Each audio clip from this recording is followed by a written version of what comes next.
नमस्कार विद्यार्थियों, ऑनलाइन कक्षा में सभी विद्यार्थियों का स्वागत।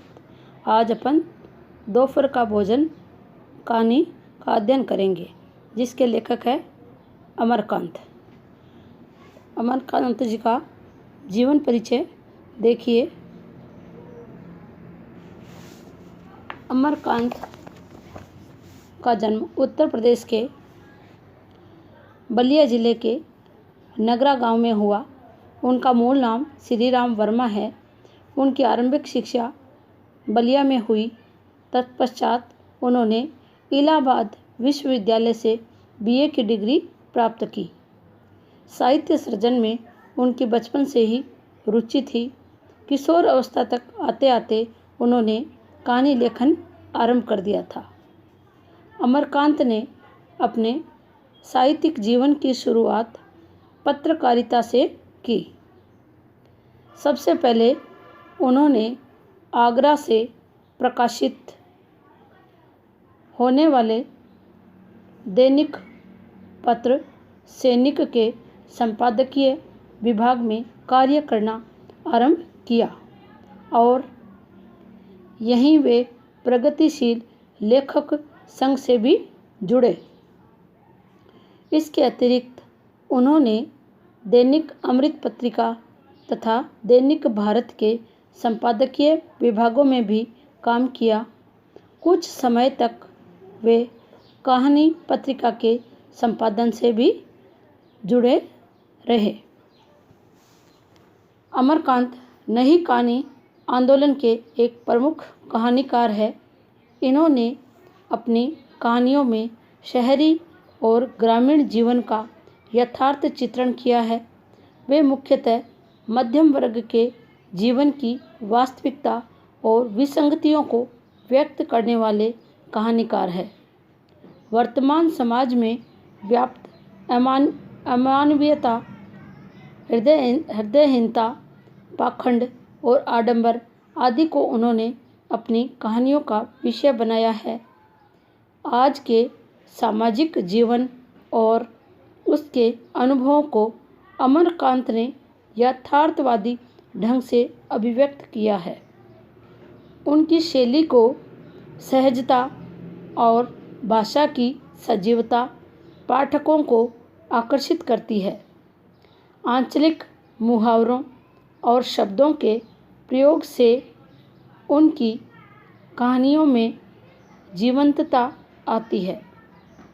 अमरकांत की कहानियों के शिल्प में पाठकों को चमत्कृत करने का प्रयास नहीं है। वे जीवन की कथा उसी ढंग से कहते हैं जिस ढंग से जीवन चलता है। अमरकांत की मुख्य रचनाएं हैं जिंदगी और जोंक, देश के लोग, मौत का नगर, मित्र मिलन, कुआसा, ये कहानी संग्रह है, सूखा पत्ता, ग्राम सेविका, काले उजले दिन, सुखजीवी, बीच की दीवार। इन्हीं हथियारों से ये उपन्यास है।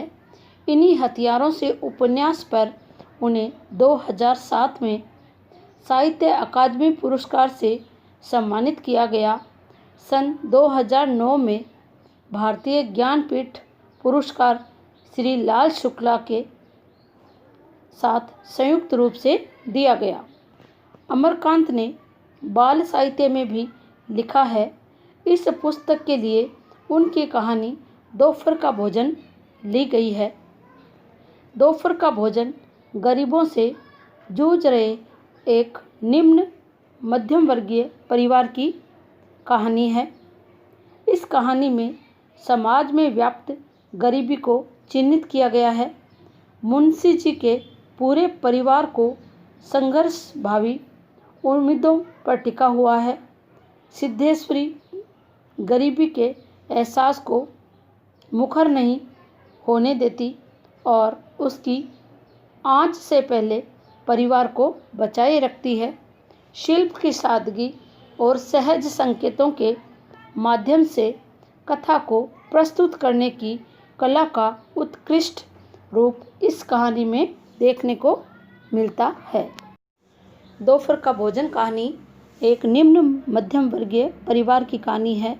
इसमें आर्थिक स्थिति बहुत ही ज़्यादा खराब है और इसी घर की जो एक स्त्री है सिद्धेश्वरी, वह पूरे घर की देख रेख करती है तथा अपनी गरीबी को झलकने नहीं देती है। आगे देखिए, सिद्धेश्वरी ने खाना बनाने के बाद चूल्हे को बुझा दिया और दोनों घुटनों के बीच सिर रखकर शायद पैर की उंगलियां या जमीन पर चलते चींटे चींटियों को देखने लगी।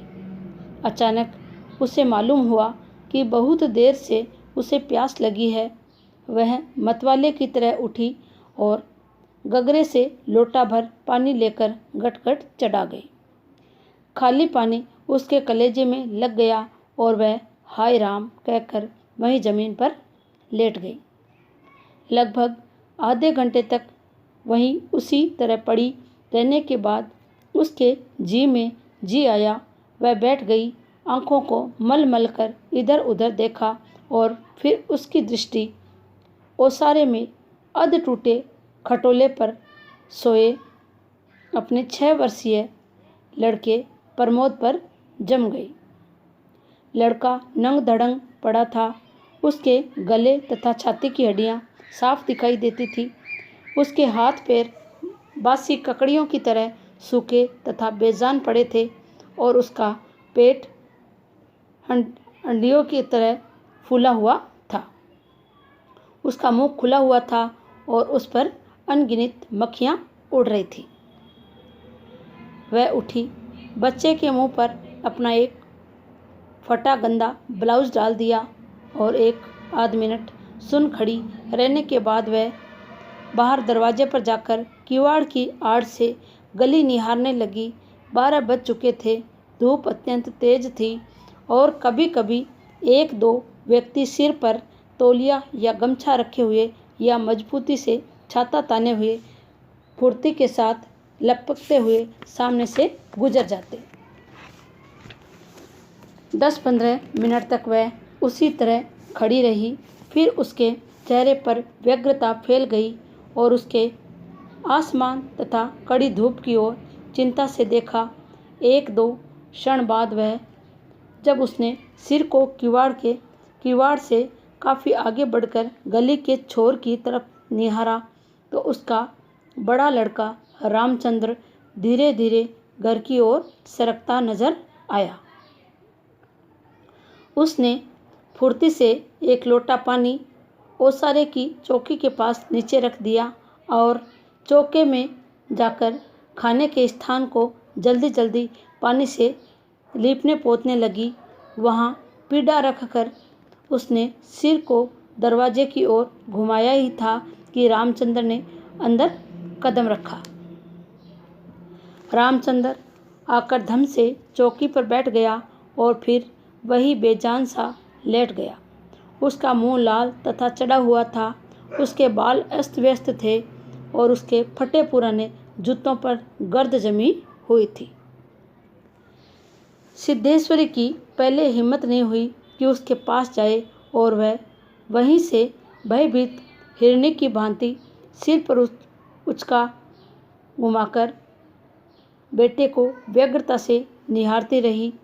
किंतु लगभग 10 मिनट बीतने के पश्चात भी जब रामचंद्र नहीं उठा तो वह घबरा गई। पास जाकर पुकारा, बड़कू बड़कू, लेकिन उसके कुछ उत्तर न देने पर डर गई और लड़के की नाक के पास हाथ रख दिया। सांस ठीक से चल रही थी। फिर सिर पर हाथ रखकर देखा, बुखार नहीं था। हाथ के स्पर्श से रामचंद्र ने आंखें खोली। पहले उसने माँ की ओर सुस्त नज़रों से देखा, फिर झट से उठ बैठा। जूते निकालने और नीचे रखे लोटे के जल से हाथ पैर धोने के बाद वह यंत्र की तरह चौकी पर आकर बैठ गया। सिद्धेश्वरी ने डरते डरते पूछा, खाना तैयार है, यहीं लाऊं क्या? रामचंद्र ने उठते हुए प्रश्न किया, बाबूजी खा चुके? सिद्धेश्वरी ने चौकी की ओर भागते हुए उत्तर दिया, आते ही होंगे। रामचंद्र पीढ़े पर बैठ गया। उसकी उम्र लगभग 21 वर्ष थी।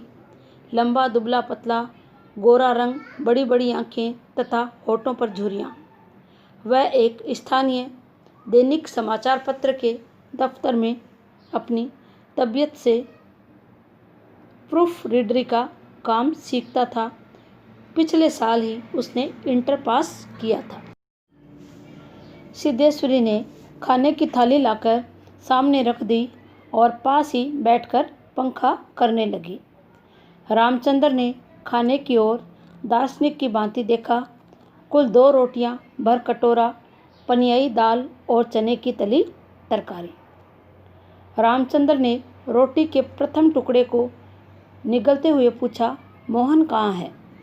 बड़ी कड़ी धूप हो रही है। मोहन सिद्धेश्वरी का मंझला लड़का था। उसकी उम्र 18 वर्ष थी और वह इस साल हाई स्कूल का प्राइवेट इम्तिहान देने की तैयारी कर रहा था। वह न मालूम कब से घर से गायब था और सिद्धेश्वरी को स्वयं पता नहीं था कि वह कहाँ गया है। किंतु सच बोलने की उसकी तबीयत नहीं हुई और उसने झूठ मूठ कहा, किसी लड़के के यहाँ पढ़ने गया है, आता ही होगा। दिमाग उसका बड़ा तेज है और उसकी तबीयत 24 घंटे पढ़ने में ही लगी रहती है। हमेशा उसी की बात करता रहता है। रामचंद्र ने कुछ नहीं कहा। एक टुकड़ा मुंह में रखकर भरा गिलास पानी पी गया, फिर खाने में लग गया। वह काफ़ी छोटे छोटे टुकड़े तोड़कर उन्हें धीरे धीरे चबा रहा था। सिद्धेश्वरी भय तथा आतंक से अपने बेटे को एकटक निहार रही थी। कुछ क्षण बीतने के बाद डरते डरते उसने पूछा, वहाँ कुछ हुआ क्या? रामचंद्र ने अपनी बड़ी बड़ी भावहीन आंखों से अपनी माँ को देखा, फिर नीचा सिर करके कुछ रुखाई से बोला, समय आने पर सब ठीक हो जाएगा। सिद्धेश्वरी चुप रही। धूप और तेज हो गई थी। छोटे आंगन के ऊपर आसमान में बादल के 1-2 टुकड़े पाल की नावों की तरह तैर रहे थे। बाहर की गली से गुजरते हुए खड़खड़िया इक्के की आवाज़ आ रही थी और खटोले पर सोए बालक की सांस का खड़-खड़ शब्द सुनाई दे रहा था। रामचंद्र ने अचानक चुप्पी को भंग करते हुए पूछा, प्रमोद खा चुका? सिद्धेश्वरी ने प्रमोद की ओर देखते हुए उदास स्वर में उत्तर दिया, हाँ खा चुका। रोया तो नहीं था?